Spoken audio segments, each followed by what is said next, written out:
پھر جیسے ہی ریوڑ آئے تم بکری کا بیس بدل کر اس میں چپکے سے شامل ہو جانا، اور آگے کیا کرنا ہے یہ تو تم خود جانتے ہو۔ سمجھ گیا چیتے بھائی، کیا آئیڈیا دیا ہے، واہ! چیتے کا شکریہ ادا کرتے ہوئے بھیڑیے نے وہاں سے کھال اٹھائی اور رخصت ہو گیا۔ روزانہ کی طرح جب اگلے دن بکریوں کا ریوڑ آیا تو بھیڑیا وہ کھال پہن کر چپکے سے بکریوں کے ریوڑ میں شامل ہو گیا اور ایک بکری کو اپنی خوراک بنا لی۔ اس کے بعد وہ روزانہ ایسا کرنے لگا۔ بھیڑیا بڑا خوش تھا کیونکہ وہ بغیر محنت کے روزانہ ایک بکری کو اپنی خوراک بنا رہا تھا۔ کچھ دن گزرے تو مالک کو بکریوں کے کم ہونے پر تشویش ہوئی، مگر اسے سمجھ نہیں آ رہا تھا کہ سیکیورٹی ہونے کے باوجود بکریاں کیسے کم ہو رہی ہیں۔ مالک نے سیکیورٹی کی ذمہ داری چالاک لومڑی کو سونپ دی۔ چالاک لومڑی چپ چاپ رات کو بکریوں کے باڑے میں گئی۔ جس وقت سب بکریاں آرام کر رہی تھیں، وہ دور سے بیٹھی ایک ایک بکری کو بغور دیکھ رہی تھی کہ اچانک اس کی نظر ایک بکری پر پڑی جو ایک آنکھ سے سو رہی تھی، اور اس طرح کہ ایک آنکھ کھولے دوسری بند کر لے اور دوسری کھولے تو پہلی بند کر لے۔ اس نے یہ ساری بات مالک کو بتائی تو وہ فوراً مالک کے ذہن میں خیال آیا کہ اس طرح تو بھیڑیا سوتا ہے۔ اس نے فوراً اپنے عملے کی مدد سے دھوکے باز بھیڑیے کو پکڑ لیا۔ احمد اسکول سے گھر آیا، کتابیں میز کے اوپر رکھی، منہ ہاتھ دھو کر اطمینان کے ساتھ چائے پینے لگا کہ اس کی چھوٹی بہن عالیہ بھاگتی ہوئی آئی اور مسکرا کر بولی، بھائی جان یہ خوشخبری سنیں گے؟ خوشخبری؟ ضرور سناؤ، کیا تم امتحان میں پاس ہو گئی ہو یا کہیں سے مٹھائی کا بڑا ہوا ڈبہ آیا ہے؟ عالیہ نفی میں سر ہلاتی رہی۔ تو پھر کیا خوشخبری ہے؟ آپ کی وہ مرغی ہے نا سرخ رنگ کی، بڑی پیاری۔ عالیہ نے کہا، اس نے انڈا دیا ہے مگر وہ تو دیتی رہتی ہے۔ احمد نے جلدی سے پوچھا، بھائی جان آپ اسکول گئے اور واپس آ گئے، وہ باہر نکلی اور لوٹی نہیں، کیا میری مرغی گم ہو گئی ہے؟ انا للہ و انا الیہ راجعون۔ عالیہ ہاں میں سر ہلانے لگی۔ کہاں گئی؟ کیوں گئی؟ آئی کیوں نہیں؟ احمد نے ایک سال کئی سوال کر دیے۔ ہم کچھ نہیں جانتے بھائی جان، بس یہ جانتے ہیں کہ وہ باہر باغ میں پھر رہی تھی کہ دروازے سے باہر چلی گئی۔ پہلے بھی جایا کرتی تھی اور تھوڑی دیر میں واپس آ جاتی تھی، لیکن اس مرتبہ نہیں آئی۔ تلاش کیا؟ احمد نے پوچھا۔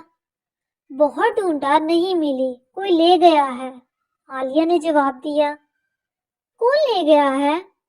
احمد نے پوچھا۔ بھائی جان اگر ہمیں علم ہوتا کہ کون لے گیا ہے تو وہاں جا کر لینا آتے۔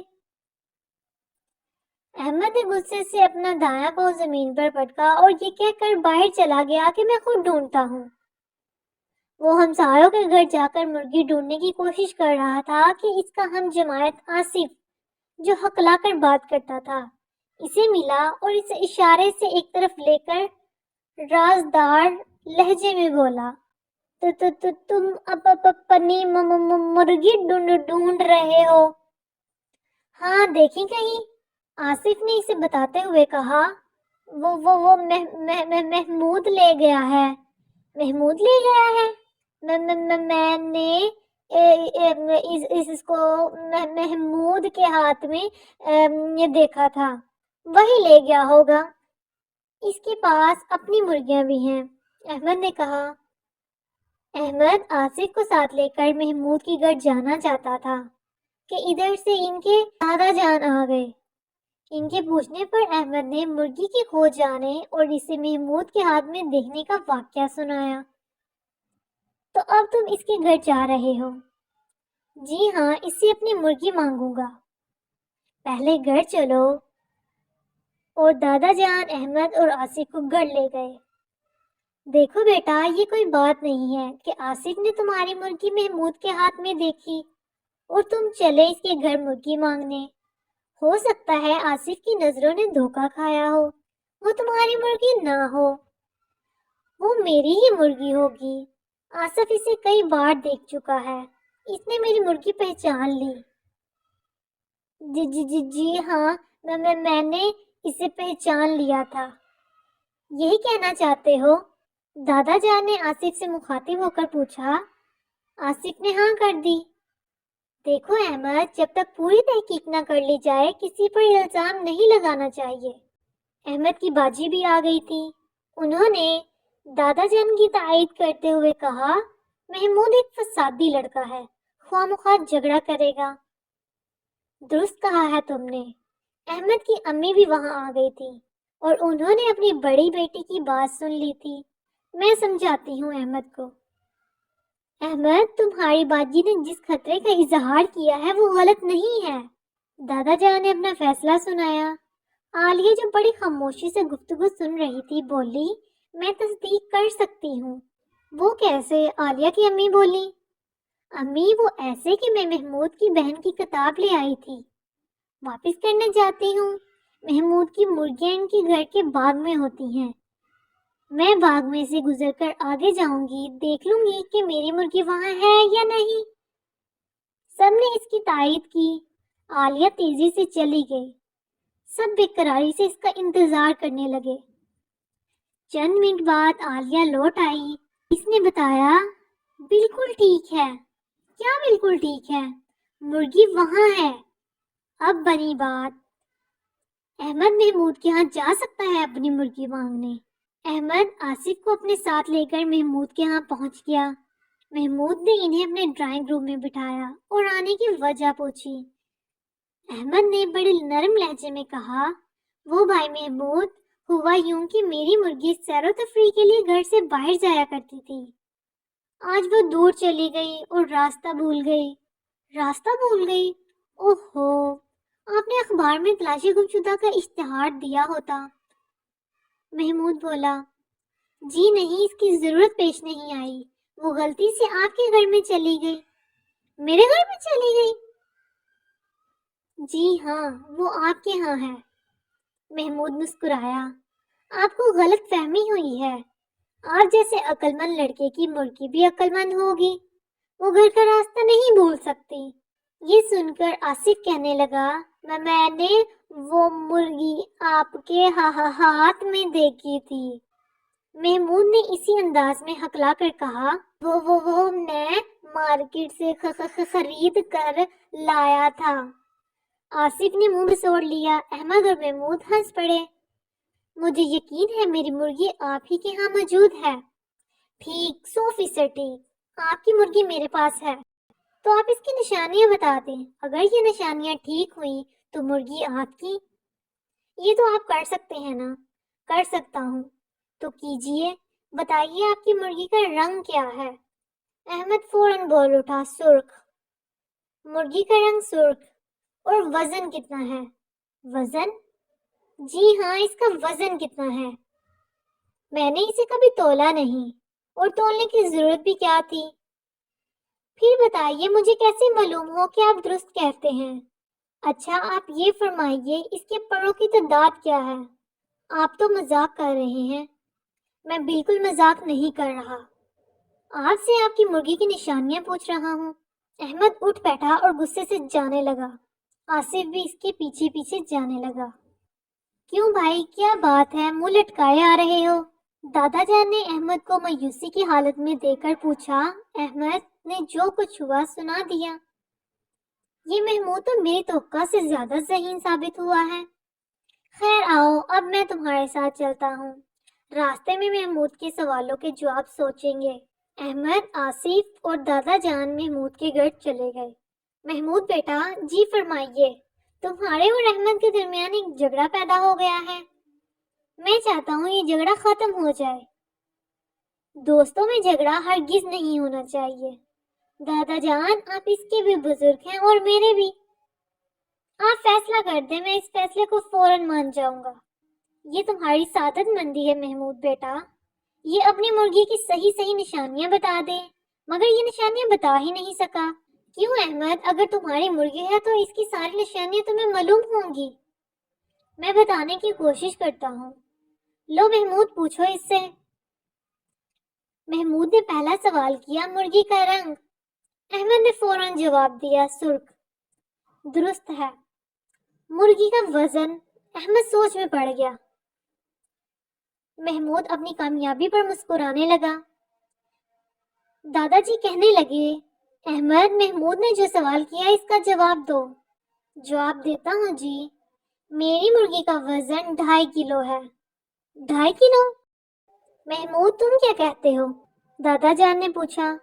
میں نہیں مانتا، محمود کا جواب تھا۔ تو بیٹا تول کر دیکھ لو، ابھی صحیح وزن معلوم ہو جائے گا۔ محمود اٹھ کر چلا گیا۔ واپس آیا تو اس کے ہاتھ میں مرغی اور ترازو تھا۔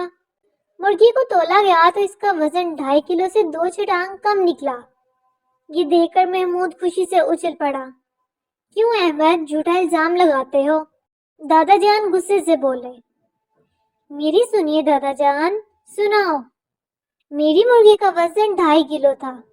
گھر سے بچھڑ کر اتنی اداس ہوئی کہ اس کا وزن 2 چھٹانگ کم ہو گیا۔ یہ سن کر محمود پریشان ہو گیا۔ بات معقول ہے محمود بیٹا، تم بھی یقیناً اسے معقول سمجھو گے۔ کوئی اور نشانی پوچھو۔ پوچھتا ہوں، اس کے پروں کی تعداد بتاؤ۔ جی میری مرغی کے پروں کی تعداد 9,999 ہے۔ غلط، محمود بول اٹھا۔ درست، احمد نے اصرار کیا۔ میں کہتا ہوں یہ غلط ہے، میں کہتا ہوں یہ درست ہے۔ دونوں جھگڑنے لگے۔ جھگڑتے کیوں ہوں، ابھی اس کا فیصلہ ہو جاتا ہے۔ محمود بیٹا، فرمائیے دادا جان، مرغی تمہارے پاس ہے نا؟ جی جی۔ پر گن لو، معلوم ہو جائے گا احمد ٹھیک کہتا ہے یا غلط۔ محمود کے چہرے کا رنگ زرد پڑ گیا۔ محمود بیٹا کیا سوچتے ہو؟ محمود کچھ دیر خاموش رہا، پھر مرغی احمد کی طرف بڑھا کر بولا، میں اپنے کیے پر نادم ہوں دادا جان۔ شاباش محمود بیٹا، سعادت مند اولاد کوئی بری حرکت کرے پھر اس پر ندامت کا اظہار کرے تو اللہ پاک اسے معاف کر دیتا ہے۔ میں نے دل سے ندامت کا اظہار کیا ہے۔ محمود بولا۔ دادا جان، احمد اور آصف چلنے لگے۔ ہاں، ان کے ساتھ احمد کی مرغی بھی تھی۔ دفعہ کا ذکر ہے، ایک بے حد خوبصورت اور گھنا جنگل تھا جہاں سارے جانور خوشی سے رہتے تھے۔ فاختائیں امن کی گیت گاتی، کوئلے اپنی سریلی آواز میں نغمے سناتی، یوں کہہ لے کہ سارے جانور مل جل کر محبت سے رہتے تھے۔ انہی میں ایک حسد و جلن کا مارا بھیڑیا بھی تھا جسے جنگل کا سکون ایک آنکھ نہ بھاتا تھا۔ وہ چاہتا تھا کہ کس طرح اس جنگل کا امن خراب کر دے، مگر وہ جنگل کے بادشاہ شیر سے بہت ڈرتا تھا۔ ایک دن وہ شکار کی تلاش میں مارا مارا گھوم رہا تھا کہ اس کی نظر تالاب کے کنارے بیٹھی لومڑی پر پڑی۔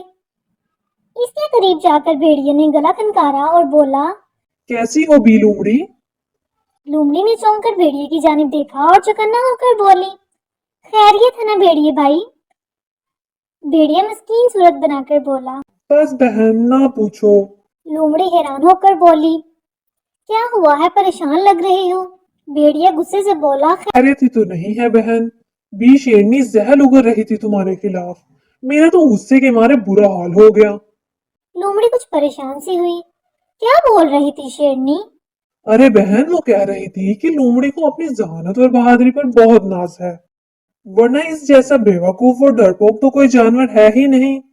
اگر اتنی ہی چلاکی اور عیار ہے لومڑی تو میرے بچے جو ابھی چند دنوں کے ہی ہیں انہیں کوئی نقصان پہنچا کر بتائے تو میں اس کی بہادری اور ذہانت کو مان لوں گی۔ لومڑی دل میں مسکرائی اور کھڑی ہو گئی، چلو پھر ساتھ میرے شیرنی کے سامنے ہی بات کرتے ہیں اور تم دونوں کے سامنے ہی میں اس کے بچوں کو اپنا نوالا بنا کر دکھاتی ہوں۔ بھیڑیا بات بدلتے ہوئے بولا، ارے میری بہن، تم اکیلی ہی جاؤ، مجھے تو ڈر لگتا ہے اس کے غصے سے۔ لومڑی بھیڑیے کی اس تیزی سے رنگ بدلنے پر مسکرانے لگی اور بولی، ابھی تو تمہیں غصہ آ رہا تھا شیرنی پر، اب کیا ہوا بھیڑیے بھیا؟ بھیڑیا جانتا تھا کہ لومڑی بہت چالاک ہے، خود کو سنبھالتے ہوئے بولا، ہاں غصہ تو تھا، پر وہ جنگل کی ملکہ ہے، مجھ کمزور سے بھیڑیے پر وہ چڑھ دوڑے گی۔ تمہاری تو بات ہی الگ ہے، تم اپنی عقل مندی سے اپنا کام کراؤ گی، اس لیے مجھے تو اس معاملے سے دور ہی رکھو۔ یہ کہہ کر بھیڑیا وہاں سے رفو چکر ہو گیا۔ لومڑی اس کی چال پر دل ہی دل مسکراتی ہوئی شیرنی کے دربار میں پہنچی۔ لومڑی کو آتا دیکھ کر شیرنی اپنے کچاڑ سے باہر آئی اور بولی، کہو لومڑی کیسے آنا ہوا؟ لومڑی ادب سے بولی، اے جنگل کی ملکہ، جان کی امان پاؤ، کچھ عرض کروں۔ شیرنی بولی، ہاں ہاں کیا کہنا چاہتی ہو؟ لومڑی شیرنی کے قریب آ گئی اور تمام صورتحال سے آگاہ کیا جو بیٹیا اسے بتا کر گیا تھا۔ شیرنی غصے سے پاگل ہو گئی اور بولی، کہاں ہے وہ بدبخت بیڑیا؟ آج اس کی خیر نہیں ہے۔ لومڑی جلدی سے بولی، ملکہ عالیہ غصے سے نہیں سمجھداری سے کام لیجیے۔ جس طرح وہ ہمیں لڑوانا چاہتا ہے ہم اس کو سزا اسی کی چال کے ذریعے دیں گے۔ شیرنی بولی، وہ کیسے؟ لومڑی قریب جا کر شیرنی کو ساری بات سمجھا کر وہاں سے چل دی۔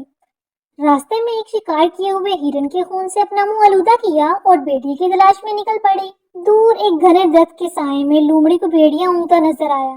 وہ قریب جا کر بولی، بھیڑیے بھائی دیکھو، میں شیر کے بچوں کا شکار کر کے آئی ہوں، پر تم شیر کو نہ بتانا کہ میں اس کے بچوں کا شکار کیا ہے۔ یہ سن کر بھیڑیا بت کر کھڑا ہو گیا اور بے چینی سے لومڑی کا چہرہ دیکھنے لگا جہاں واقعے میں خون لگا تھا۔ وہ خوشی میں جھوم گیا کہ اب جنگل میں فساد ہونے سے کوئی نہیں روک سکتا۔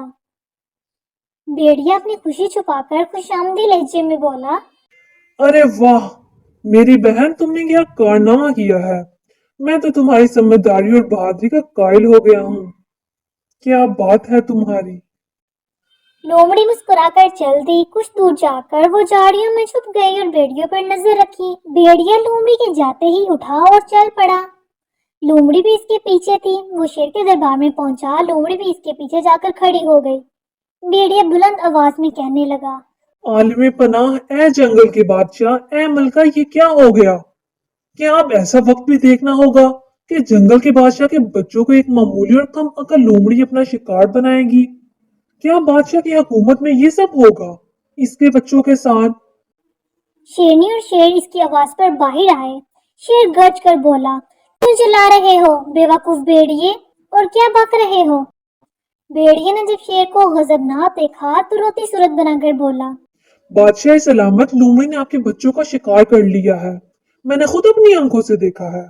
اسے سخت سے سخت سزا دی جائے۔ شیرنی آگے بڑھی اور بولی، ہمارے بچے تو زندہ سلامت ہمارے پاس ہیں، مگر اب تم نہیں بچو گے میرے شکار بننے سے۔ تمہیں سزا مل کر رہے گی، غلط بات کرنے پر، لڑائی کروا کر جنگل کا سکون برباد کرنے پر، اور دو لوگوں میں غلط فہمی پیدا کرنے کے جرم میں۔ لومڑی نے ہمیں پہلے ہی آگاہ کر دیا تھا کہ تمہارے ارادے کیا ہیں، جب ہی وہ موجود ہے تمہارے پیچھے۔ بیڑی نے پیچھے مڑ کر دیکھا تو لومڑی کو کھڑا پایا۔ وہ سمجھ گیا کہ اس کی جنگل میں فساد کروانے کی سازش ناکام ہو گئی ہے، اس لیے بھاگنے میں ہی خیریت سمجھی۔ وہ سرپٹ بھاگ لیا۔ اس طرح لومڑی کی عقل مندی سے جنگل کا امن برباد ہونے سے بچ گیا۔ ایک دفعہ کا ذکر ہے، کسی جنگل میں ایک مغرور اونٹ رہتا تھا۔ اس سے اپنے لمبے قد اور چال ڈھال پر بڑا ناز تھا۔ اس کا دعویٰ تھا کہ میں سب سے اعلیٰ ہوں۔ اس کا جہاں جی چاہتا منہ اٹھا کر چلا جاتا اور سب جانوروں سے بدتمیزی کرتا رہتا۔ کوئی جانور اگر اسے چھیڑتا تو وہ اس کے پیچھے پڑ جاتا۔ اس کے گھر کے قریب چوہے کا بل تھا اور اونٹ کو اس چوہے سے بہت زیادہ نفرت تھی۔ وہ اس چوہے کو نہ جانے کیا کیا القابات دیتا رہتا، لیکن چوہا ہنس کے ٹال دیتا تھا۔ جنگل کے سب جانور ہی اونٹ سے بہت تنگ تھے اور چاہتے تھے کہ اسے اس کے کیے کی سزا ملے، مگر ابھی تک اونٹ کو کھلی چھٹی ملی ہوئی تھی۔ وہ بہار کا خوشگوار موسم تھا، ہر طرف پھول کھلے ہوئے تھے اور جنگل میں بھینی بھینی خوشبو پھیلی ہوئی تھی۔ اونٹ سو کر اٹھا تو اسے بڑی زبردست بھوک محسوس ہوئی۔ وہ منہ اٹھائے چڑھنے نکل گیا اور اپنی لمبی گردن اٹھا کر درختوں کے پتے، پھول اور پھل کھاتا رہا۔ اسی دوران اس نے ایک کانٹوں بھرے درخت کی ٹہنی دیکھی تو اسے توڑنے کے لیے اپنی گردن اوپر اٹھائی۔ اس نے اپنے دانت ٹہنی میں گاڑے ہی تھے کہ اس کی گردن ایک شاخ میں الجھ گئی۔ اب تو اونٹ کی ساری شیخی ہوا ہو گئی۔ وہ زور لگا لگا کر جب تھک گیا تو زور زور سے رونے لگا، مگر کسی نے اس کی نہ آواز سنی اور نہ ہی مدد کو آیا۔ کچھ دیر بعد جب جنگل کے جانوروں کو اونٹ کی مشکل کا پتہ چلا تو وہ اس کو ہمدردی سے دیکھنے لگے، لیکن اس کی مدد پھر بھی نہ کر سکے۔ اسی دوران چوہا بھی وہاں پہنچ گیا۔ اس نے اونٹ کی جو یہ حالت دیکھی تو درخت پر چڑھنا شروع کر دیا۔ جانوروں نے اسے بہت منع کیا، مگر چوہے نے کسی کی نہ مانی اور شاخ تک جا پہنچا۔ جب اونٹ کی گردن پھنسی ہوئی تھی، کمزور ہونے کے باوجود اس نے کسی نہ کسی طرح اس شاخ کو ہلا ہلا کر اونٹ کی گردن آزاد کی تو اونٹ کی جان میں جان آئی۔ اب اونٹ کو معلوم ہو چکا تھا کہ جنگل میں ہر جانور اہم ہے۔ اس کا غرور خاک میں مل چکا تھا۔ اس نے سب جانوروں سے معافی چاہی اور چوہے کو اپنا پکا دوست بنانے کا اعلان بھی کیا۔ سب جانور ہنستے ہوئے اپنے اپنے گھروں کو چل دیے۔ سچ ہے جو مشکل میں کام آئے وہ دوست ہے۔ پیارے بچوں، ایک دفعہ کا ذکر ہے کسی جگہ ایک کوے نے اپنا چھوٹا سا گھر بنا رکھا تھا جہاں پر وہ رات کو قیام کرتا اور دن کو اپنے کھانے پینے کا اہتمام کرتا اور مختلف جگہوں سے دانہ چن کر وہاں کھا کر سو جایا کرتا تھا۔ ایک دن ایسا ہوا کہ کوا دن کے وقت اپنا پیٹ بھرنے کی خاطر ایک ایسی جگہ پر جا پہنچا جہاں بہت زیادہ پانی تھا اور پانی کے ارد گرد تھوڑا سا گوشت موجود تھا۔ کوے نے پہلے اپنی پیاس بجھانے کے لیے پانی میں چونچ ڈالی، لیکن اس کے منہ پر ایک زوردار چانٹا پڑا۔ یہ چانٹا ایک چیل نے اس کے منہ پر مارا تھا جو پہلے سے پانی کے حوض میں موجود تھی اور اپنی پیاس بجھا رہی تھی۔ جو ہی چیل نے کوے کے منہ پر چانٹا مارا، کوے کو دن میں تارے نظر آنے لگے اور وہ حواس بھاگتا ہو کر پانی کے اندر گر گیا کیونکہ اس نے اپنا توازن برقرار نہیں رکھا تھا۔ چیل نے کوے کی وہ درگت بنائی کہ کوا ساری زندگی سے یاد رکھے گا۔ کوے نے چیل سے کہا کہ اے چیل بہنا، مجھے چھوڑ دو، میں تم سے زیادہ طاقتور نہیں ہوں، تم مجھ سے جسامت میں بھی بھاری ہو اور طاقت میں بھی کسی سے کم نہیں ہو۔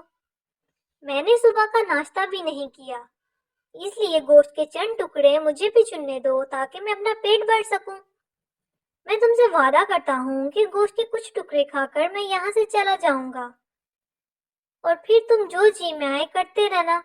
چیل کوے کی باتیں سنتی رہی، پھر بولی کہ اے کوے، تم روزانہ یہاں آتے ہو، سب کچھ ہڑپ کر جاتے ہو اور دوسرے جانوروں کا اس میں کچھ نہیں ہوتا۔ آج مجھ سے وعدہ کرو کہ اپنا حصہ لے کر یہاں سے چلے جاؤ گے اور دوسرے جانوروں کے لیے بھی دانہ یا گوشت چھوڑ جاؤ گے۔ کوے نے چیل کی بات مانتے ہوئے اس سے وعدہ کیا کہ آئندہ جو چیل کہے گی وہ ویسا ہی کرے گا۔ چیل نے سوچا کہ اب کوے کو جانے دیا جائے کیونکہ اس کی کافی درگت بن چکی ہے اور اس کی یہ کمبختی کیا کم ہے کہ میں نے دوسرے جانوروں کی خاطر کوے کی کافی بے عزتی کی ہے۔ چنانچہ چیل نے انصاف کرتے ہوئے کہا کہ آج کے دن کے لیے تم اتنا گوشت لے جا سکتے ہو جتنا کہ ہضم ہو جائے۔ کل سے تم نے مجھ سے جو وعدہ کیا ہے وہ پورا کرنا اور صرف اپنے حصے کا کھانا لے کر جانا تاکہ دوسرے جانور بھی اس سے مستفید ہوں۔ کوے نے ایک مرتبہ پھر چیل سے وعدہ کیا کہ وہ ویسا ہی کرے گا جو چیل کہے گی۔ چنانچہ کوے نے تھوڑا سا گوشت اپنی چونچ سے اٹھایا، چیل کو خدا حافظ کہا اور خود اڑ کر اپنے گھر پہنچ گیا۔ ایک دفعہ کا ذکر ہے ایک دن ایک بوڑھی عورت اپنے کھیت میں سے بند گوبھی توڑنے جا رہی تھی۔ راستے میں ایک غار پڑتا تھا جس میں 12 آدمی رہتے تھے۔ انہوں نے بڑھیا کو بلا کر کہا، بی اماں، یہ بتاؤ سب سے اچھا کون سا مہینہ ہے؟ بڑھیا نے کہا، سبھی مہینے بہت اچھے ہیں بیٹا۔ دیکھو تو جنوری میں سفید سفید برف گرتی ہے، فروری میں بارش ہوتی ہے اور مارچ میں ہر طرف پھول ہی پھول کھل اٹھتے ہیں۔ باقی سارے مہینے بھی بہت اچھے ہیں۔ بی اماں، تم نے ہم سب کی تعریف کی، اس لیے ہم تمہیں انعام دینا چاہتے ہیں۔ تم جانتی ہو ہم ہی 12 مہینے ہیں۔ انہوں نے ٹوکری میں بہت سا سونا بھر کر بڑھیا کو دے دیا۔ بڑھیا نے ان کا شکریہ ادا کیا اور گھر چلی گئی۔ گھر آ کر اس نے اپنے بچوں کو سونا دکھایا اور ان سے کہا، اب ہم بہت جلد امیر ہو جائیں گے، دیکھو تو میں کتنا سونا لائی ہوں۔ اسی وقت بڑھیا کی ایک ہمسائی وہاں آ گئی۔ اس نے سونے کا ڈھیر دیکھا تو اس کی آنکھیں پھٹی کی پھٹی رہ گئیں۔ بڑھیا نے 12 مہینوں کی ساری کہانی ہمسائی کو کہہ سنائی۔ بڑھیا کی ہمسائی بہت لالچی تھی۔ وہ دوڑی دوڑی اس غار میں جس میں وہ 12 آدمی رہتے تھے، انہوں نے ہمسائی سے پوچھا، بی اماں، سب سے اچھا مہینہ کون سا ہے؟ ہمسائی بولی، بات تو یہ ہے کہ کوئی مہینہ بھی اچھا نہیں ہوتا۔ دیکھو نہ تو جنوری میں برف پڑتی ہے، فروری میں بارشیں شروع ہو جاتی ہیں اور اسی طرح ہر مہینے میں کوئی نہ کوئی بلا نازل ہوتی رہتی ہے۔ آپ کا بہت بہت شکریہ بڑی بی، لائیے اپنی ٹوکری دیجیے، ہم آپ کو انعام دیں گے۔ 12 مہینوں نے ہمسائی کی ٹوکری بھر کر اوپر سے پتے ڈھک دیے۔ ہمسائی ٹوکری اٹھا کر گھر کو بھاگی تاکہ جلدی سے کھول کر دیکھے بھلا 12 مہینوں نے کیا انعام دیا ہے۔ جب وہ گھر پہنچی تو اس نے اپنے بچوں سے کہا، اب ہم بھی اس بڑھیا کی طرح امیر ہو جائیں گے۔ یہ کہہ کر اس نے ٹوکری میز پر الٹ دی، لیکن ٹوکری میں سونے کی جگہ کنکر پتھر بھرے ہوئے تھے۔ ہمسائے بہت ناراض ہوئی اور بھاگی بھاگی بڑھیا کے پاس گئی۔